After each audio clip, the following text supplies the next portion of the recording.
Hello students, in this video we will discuss the business communication and answer part 2 solution. So we'll start from chapter 10 marketing. The question number 1, what is marketing? What is the difference between marketing and selling? Answer, marketing is the process of communicating the value of a product or service to the customers. It is the link between society's material requirements and its economic patterns of response. Marketing can be looked at as an organizational function and a set of process for creating, delivering, and communicating value to customers in ways that benefits the organization. Marketing is the science of choosing markets through market analysis and market segmentation, as well as understanding consumer buying behavior and providing superior customer value. There was a kind of misconception regarding the terms marketing and selling.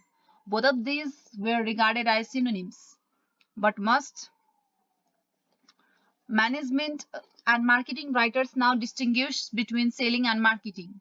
Selling means to sell a product or service to customers by persuading them. Customers are persuaded by vigorous hard selling techniques. Selling begins with the product or service, whereas marketing begins with identifying possible customers for the product or services.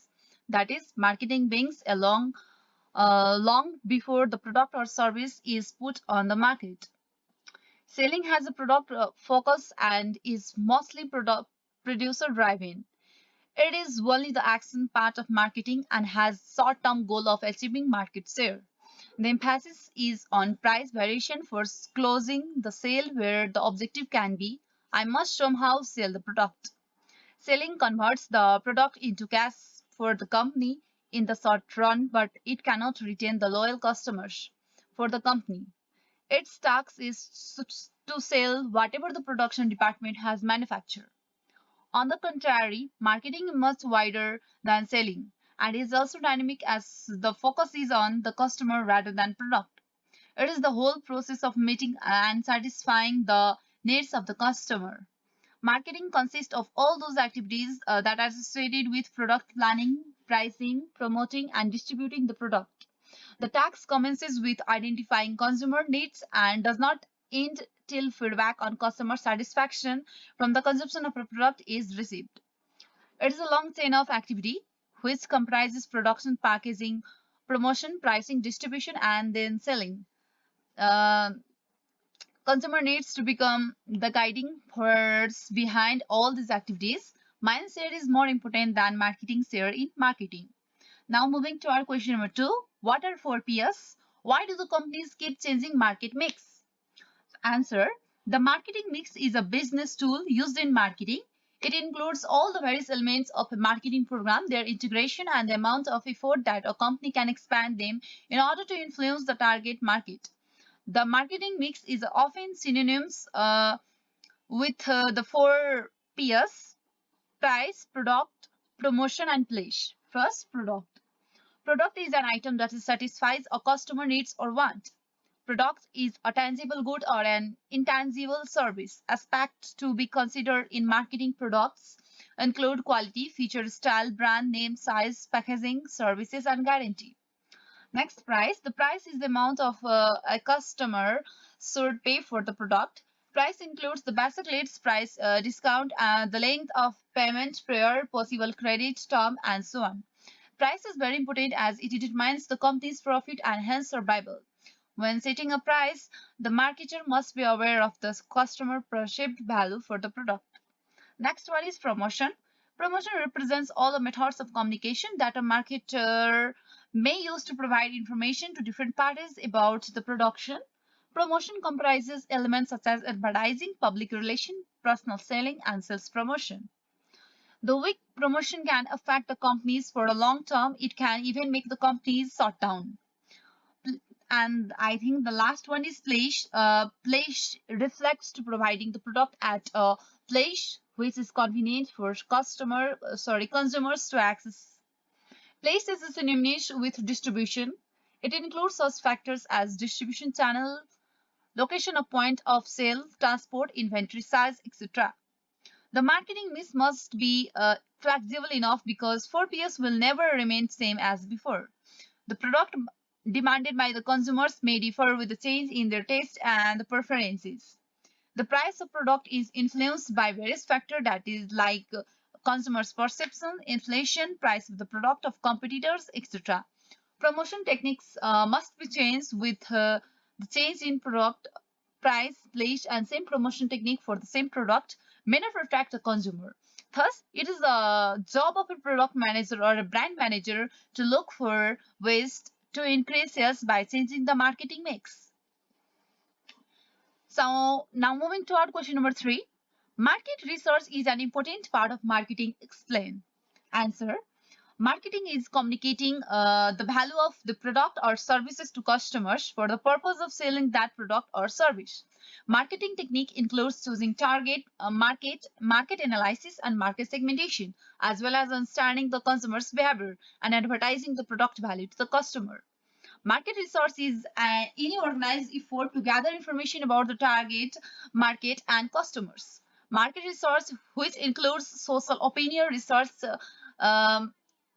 is a systematic gathering and interpretation of information about individual or organizations using statistical and analytical tools and techniques of applied social science to gain insight and support decision making. Now, marketing research exists to guide business decision by giving insight into products, services, marketing, and customers. By enabling us to make informed choices, marketing research will help to develop a marketing strategy. Market research helps to reduce risks by getting products, price, and promotion right from the outset, and also helps us to focus on our resources where they will be most effectively used. There are two types of market research, that is quantitative and qualitative.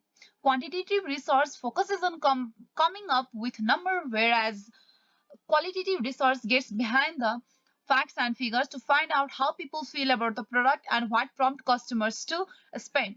Researchers can use survey and questionnaire methods in order to collect information more in depth. Researcher activities involve understanding customer profile, which is vital in case of launching new products. Secondary data sources are also used to market research, which provide data on market size, sales trends, customer profiles, competitors' activity, and consumer recording, including information about the purchasing power.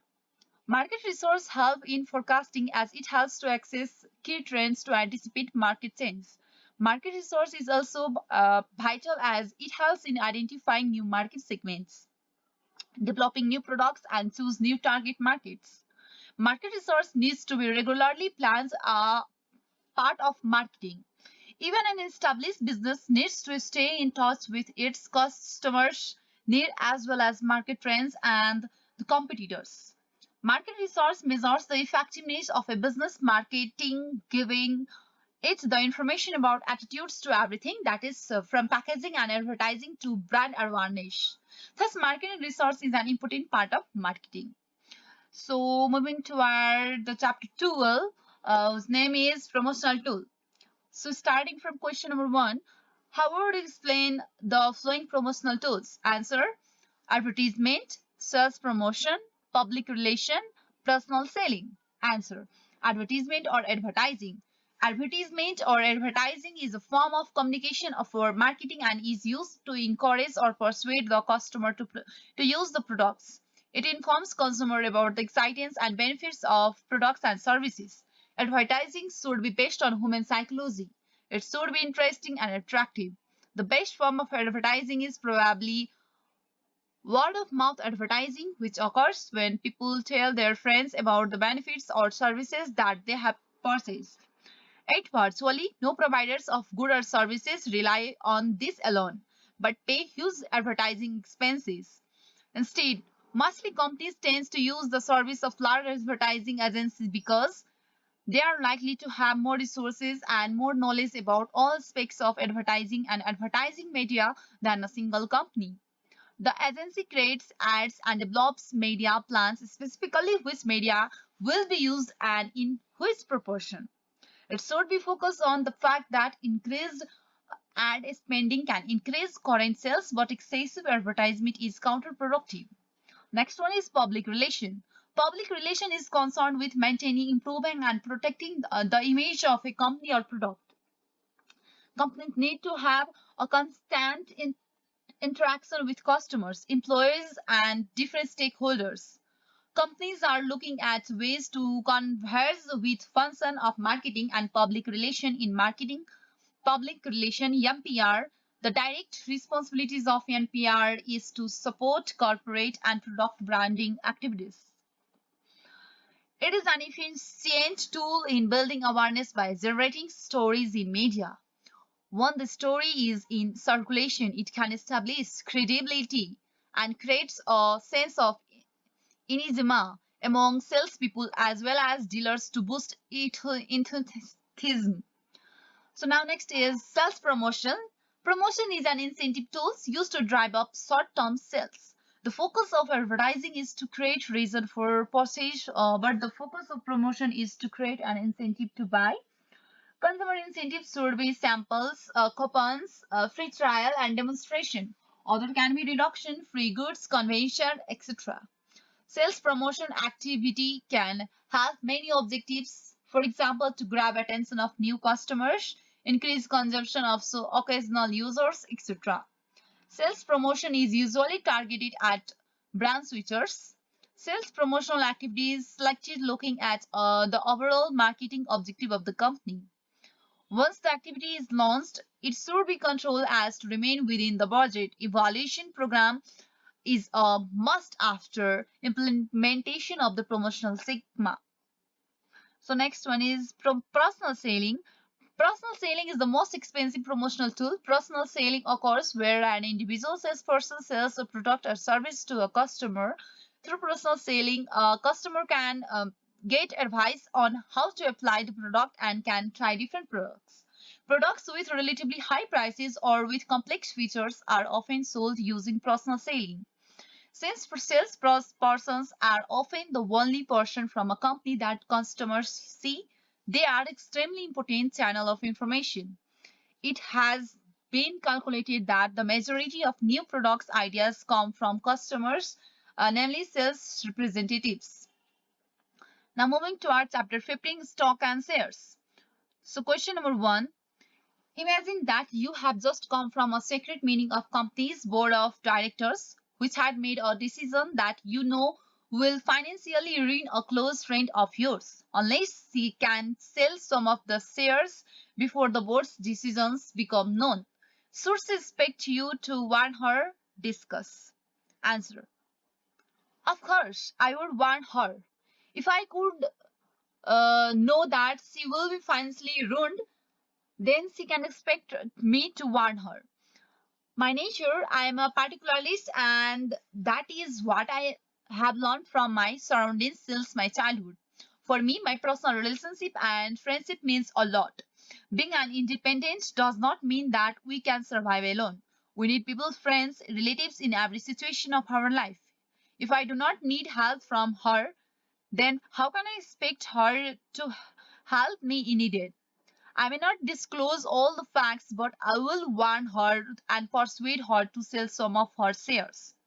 There may rise the question of ethics, business ethics, but what I believe is all those ethics differ from person to person and situation to situation. Ethics are moral principles that control and influence a person's behavior. But the ethics developed in a person depends upon the environment where he or she grows. If the company is in the course of liquidation and then why should not I inform my friends? If I cannot do anything to save the company, when all the member of board of director BOD have tried their best, at least I can save my friend. And if you don't understand this answer, then there is also another alternative answer that in this way as if I were to choose between letting my friends to be bankrupt and spilling out secrets of my organization, then I would try my best to find out a middle way to so that I should not have particularly choose any one of the two opinions. I'm a part of Eastern society where people give emphasis on relationship, friendship, and love.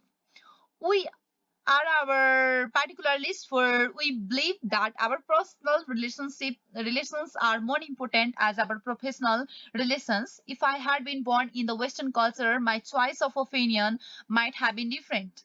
People there are more individualist, they are universalist, as they value their professional relations and business values more than that of personal relations.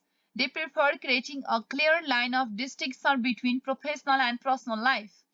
Ethics is knowing the difference between what is right to do and what you have right to do. Business ethics or value are ethical principles that should be followed by every member of the organization. And social ethics are ethical principles that should be followed as the part of the society. Sometimes these two aspects of morality are at the conflicting ends. Business ethics says that it is not right to spill the things and social ethics says that you cannot lead your friend to bankrupt. Business ethics compels me to stay silent, whereas social ethics does not allow me to stay silent. After all, a friend in need is a friend in need. So leaving my friend to be insolvent in the middle of nowhere would pinch my soul, and I cannot do that. In order to tackle with this situation, I would ask her to lend me some money, which she could make by selling the company's stock. In this way, if friends becomes ready to sell company's asset for my purpose, then she won't be bankrupt, or I might even ask her to invest in some other kind of business together. Therefore, I wouldn't directly share with my friends the decision made by BOD. However, I would convince her to sell her assets so that he or she won't suffer in this way. I would find a middle way which wouldn't hamper my business ethics as well as social ethics. Now moving to chapter 16, bonds. Question number 1. What are bonds? What are the difference between bonds and stock in terms of income and repayment? Elaborate between the different types of bond. Answer. A bond is a long-term security or a long-term promissory note issued by a company or the government promising to pay interest periodically. That is till the bond matures. Till the bond matures. And the principal on the specific date to the holders of the bond. While issuing a bond, the bond issuer must prepare an indenture. It is a legal agreement between the firm issuing the bonds and the bond trustee. The indenture provides the specific terms of loan agreement. Bonds are different from stock, which have an uncertain future payoff. Depending on a company's performance in this sense, stock are regarded as very risky type of security, which may or may not receive dividend regarding the repayment or returning the principal money. Stocks have no final maturity date, that is, stocks are not repaid. On the contrary, bonds are repaid on the specified date mentioned in the indenture. There are different types of bonds and are as follow. First, floating rate notes. Like its name suggests, the interest rate on such bond is variable.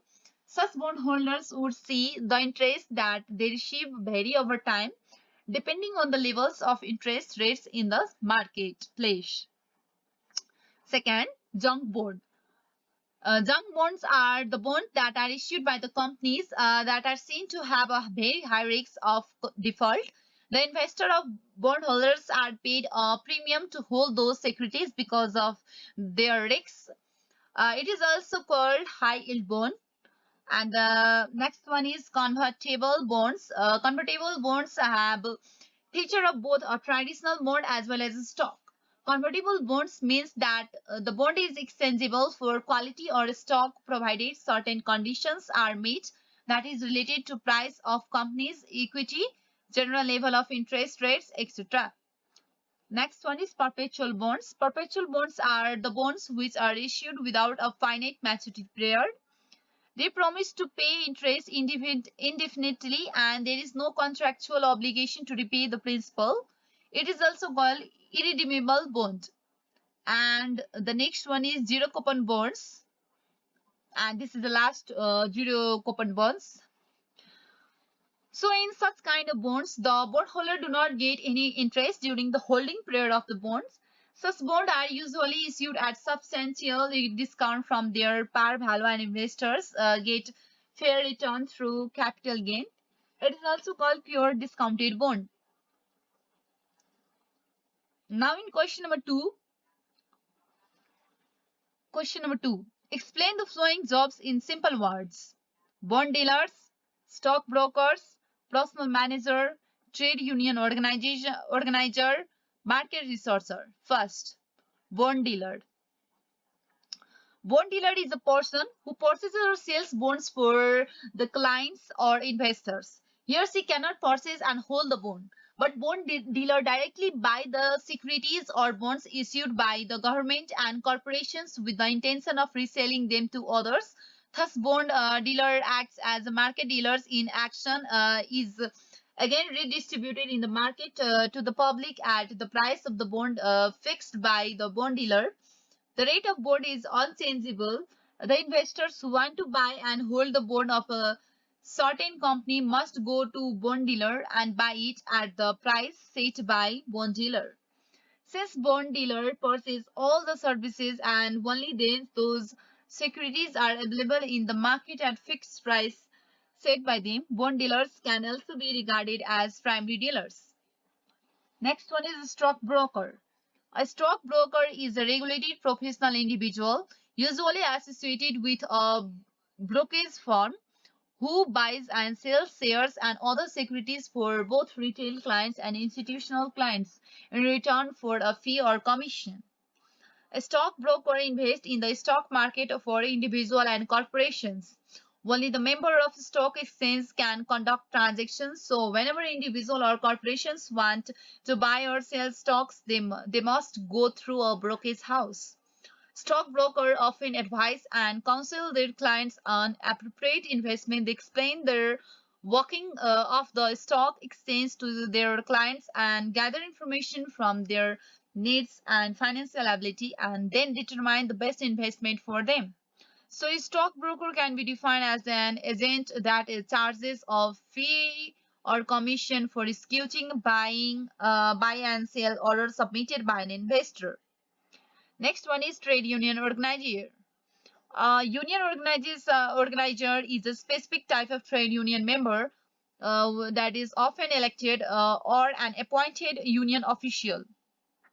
In most unions, the organizer role is to recruit group of workers for unions. Under the organizing model, concepts regarding recruiting, operating, and advancing the interest and members. In the other unions, the organizer's role is largely that of servicing members and enforcing work rules.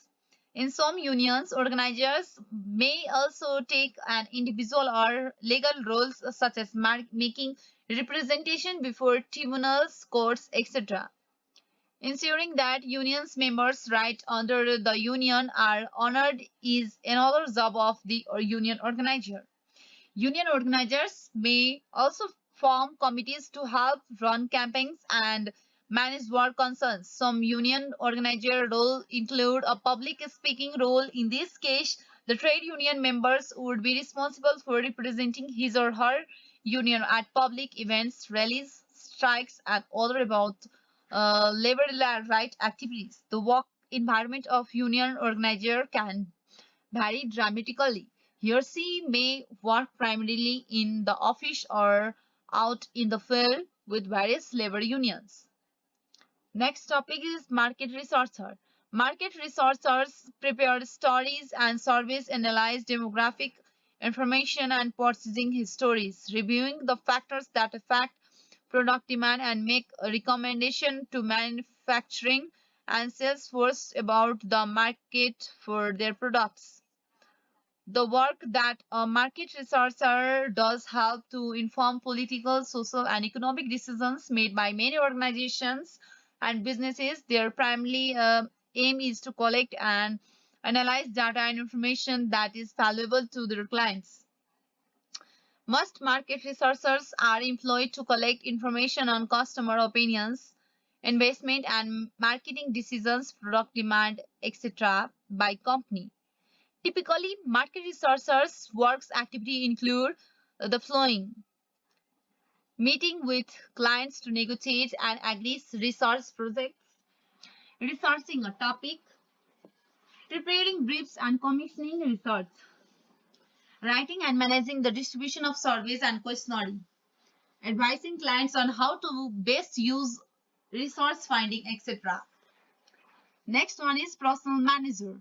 Personal manager management or department deals with human source of a concern.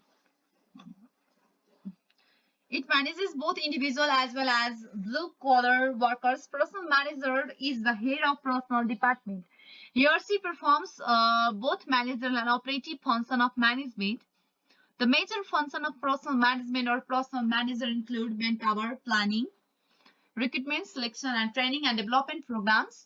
Besides, his or her role can be listed as follows. Personal manager provides assistance to top management.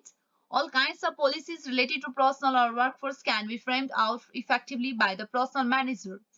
Personal manager acts like a staff advisor and assists the line managers in dealing with various personal matters. As a counselor, personal managers attends problems and grievances of employees and guide them. Personal manager acts as a mediator. He or she is a link between management and workers. Now, moving toward the chapter 18, market structure and competition. Question number 1. What do you understand by market leader, challengers, and followers? Answer.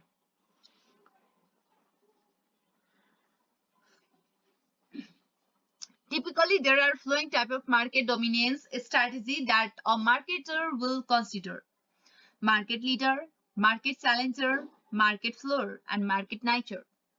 The market leader is dominant in its industry. It has substantial market share and often extensive distribution arrangements with retailers. It typically is the industry leader in developing innovative new business model. It sometimes has some market power in determining either price or output. The main options available to market leaders are as follows: expand total market by finding new users and users of the product, protect exciting market share by developing new ideas, reducing cost, etc., expanding market share by targeting one or more competitors. Example, Coke is the leading cold drink in the world. A market challenger is a firm in the strong but not dominant position that is following an aggressive strategy of trying to gain market share. It typically targets the industry leader. For example, Pepsi target Coke, but it could also target smaller, more vulnerable competitors. The fundamental principle involves are assessing the strength of target competitors, finding a weakness in the target competitors, and attacking the weak niche. Some of the options open to market challenger are as follows: price discounting or price cutting, introduce new products and increase product quality, improve service, change distribution, intensify promotional activities, etc. The majority of companies in any industry are merely market floor, which present no threat to the leader. The rationale is that by developing a strategy that are parallel to those of market leader, they will gain much of the market from the leader while being exposed to very little risks. It is how Burger King retains its position behind McDonald's. The advantages of this strategy are as follows: no expensive resource and development failures, no risks of bad business model, no risks of government anti-combined action, minimum risks of competitive attacks, etc. Market maker concentrates on a selected few target markets. Such a strategy is also called focused strategy. The Nike should be large enough to be profitable but small enough to be ignored by major industry players. Now moving to chapter 19, takeovers, mergers and buyouts. When starting a business or running it for a long time, there are a lot of tendencies, way of its developing, and among them there is such a phenomenon as takeovers and mergers. When a company wants to introduce new products and services, there are two options for it: to do it. Large company has choice of innovating of buying another small company with successful products. If the other company is too bigger to acquire, another possibility is to merge with it. Another reason for taking over the merge include reinforcing company's position, reducing competition, diversifying production, rationalizing the use of invested capital, and resourcing for synergy. A company that wants to grow or diversify can launch a rate, in other words, simply buy a large quantity of another company's shares on the stock exchange. Usually, the aim is to persuade enough other shareholders to sell to take control of the company. If a raid is not or would be successful, a predator can make a takeover bid, public offer to a company shareholder to buy their shares at a particular price during a particular period. There are different ways of emerging. It can be horizontal integration when a company takes over other firms producing the same type of goods. A vertical integration is the company's acquisition of either its suppliers or its marketing outlets. A merger with one supplier is a backward integration, whereas a merger with one's marketing outlets is called as a forward integration. There are a lot of arguing in favor and against merger and integration. Merger with other successful innovative firms reduces competitions, ensures a stronger position on the market, etc. However, merging may become unmanageable and may fail to achieve synergy. One more indication that the people who warn against takeovers might be right is the existence of leveraged buyouts (LBOs). When in the 1960s, a big wave of takeovers in the USA created conglomerates that is merging mostly badly managed, inefficient, and underpriced traders were able to borrow money, buy them, and then restructure, split them up, and resell at the profit. Asset stripping, selling of the assets of poorly performed or undervalued companies provides to be highly lucrative, that is profitable. Theoretically, there was a little risk of making losses with a buyout, as the debts incurred were guaranteed by the company's assets. So takeovers using borrowed money is leveraged buyouts. Leverage means having a large proportion of the debits compared to equal capacity. When a company is bought by its managers, it is called management layouts. LBOs are often financed by junk food. Now, moving to our chapter 21, business ethics. So, from chapter 21, we'll discuss in the next video. Thank you for watching my video.